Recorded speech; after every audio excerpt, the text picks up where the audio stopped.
Wade here for CTV, and welcome to this week's Halloween edition of Doing the Charleston. I'm here at one of Charleston's oldest and most haunted buildings, the Old City Jail. Erected in 1738, this building holds some of the scariest history to ever occur in Charleston. Here is where thousands of prisoners were tortured, beaten, nailed to posts, burned, and even hung at this very site.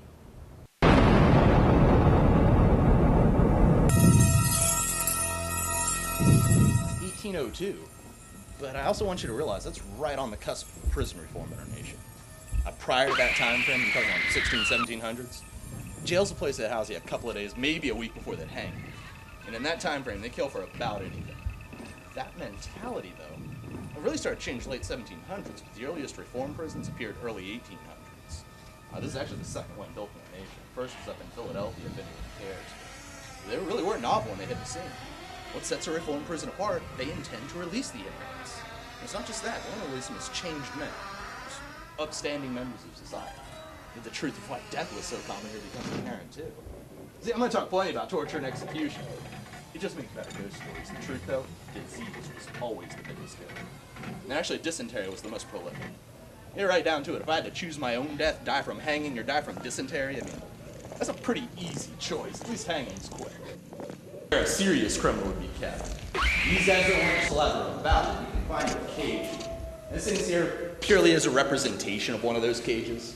It's a proper college built for us. It's not accurate. And I guess the dimensions are pretty close. It does give you a sense of the space a criminal had to work with.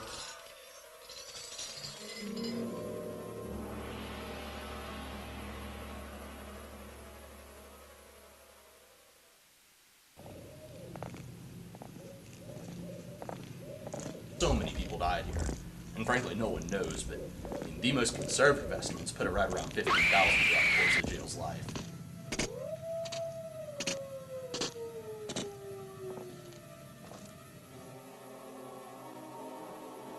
Paranormal investigations.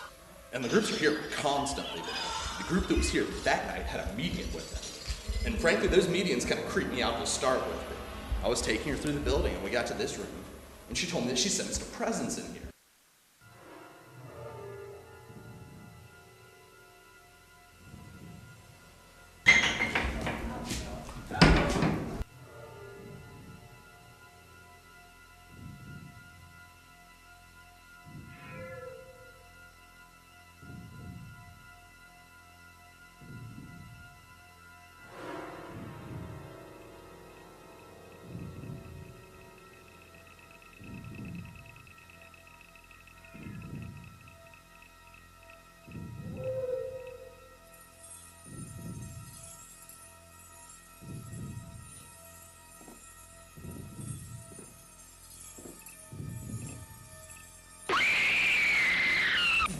Well, the room we're in now, they're not the morgue when this place was in use, but they to teach these trades. They're absolutely privileges. And the family could come and claim them, and they have the money, give them proper burial. The real problem is there's no notice being sent out.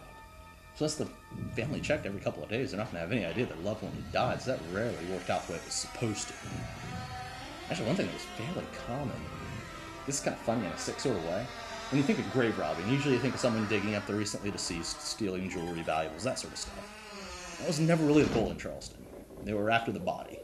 If you got a fresh cadaver, you could sell it to the medical university, no questions asked, for a fairly significant amount of money. And it became a fairly popular thing for lazy grave robbers, for lack of a better way of putting it, to come down to the jail, pose as family members, claim bodies, run them down the street, and sell them. But the most common thing is no one came to claim the body, in which case, after 2 days, I mean, they weren't embalming these people, they get pretty right, they just go down to the ashes. One thing I always like to point out when I'm down here is this green paint on the bottom half of these walls. That's that famous green you're going to find in a prison, and the last place an inmate's going to see before they're executed. And of course, if you've seen the movie Green Mile, you know what I'm talking about. The whole idea is green is supposedly a calming color. It's supposed to soothe a prisoner before they meet their maker. Sounds ridiculous to me, but it's a principle we still use today. You'll find that in pretty much every jail in our nation. Being the standing rack, back in that little room. I'm going to call it solitary confinement so you have a sense of what I'm talking about. It isn't. At least not the way we think of it today. It's a fairly large room. But within it, there were several of these cast iron boxes, a bit reminiscent of coffins. They didn't bother with food or water, even ventilation. And A close second compared to today is being buried alive, and might as well have been pretty much was a death sentence. Actually, a mentally ill individual. A man named Willie Marcus. He was actually a committee at Charleston's first asylum. It was called the Poorhouse. It stood like 3 doors down from his jail on Mysack Street. If I've ever heard of crime passion since. The guy was 20 years old and just desperately lonely. All he wanted in the whole world was to love a woman, but being mentally ill committed, that never really worked out for him. And one day, this beautiful young girl, she was actually from St. Philip's Church, came to that asylum doing missions work. And I guess he was enamored with her, decided to ask her out, which was interesting, but she didn't want to hurt the poor guy's feelings either, so he told him, sure, we'll go out sometime.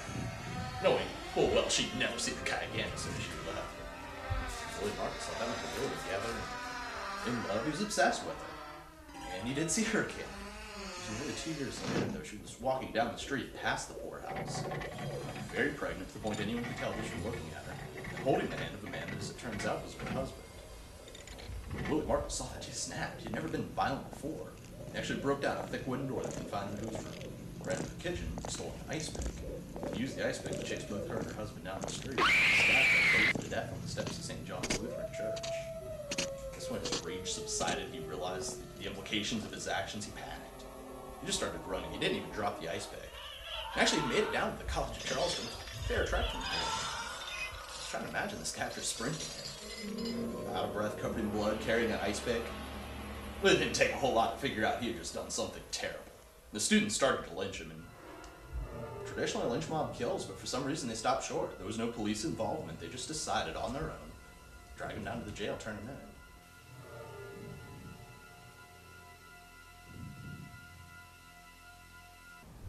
So if you're looking for something scary to do this Halloween, check out the Old City Jail. Located just 2 blocks away from campus at 21 Magazine Street. The tours depart every evening at 7, 8, 9, and 10 p.m. and last 45 minutes. Tickets are $18 in advance and can be purchased on their website at www.bulldogtours.com and click on the Haunted Jail Tour link. Or you can call them at 843-722-TOUR. Well, that's it for this Halloween edition of Doing the Charleston. See you next time.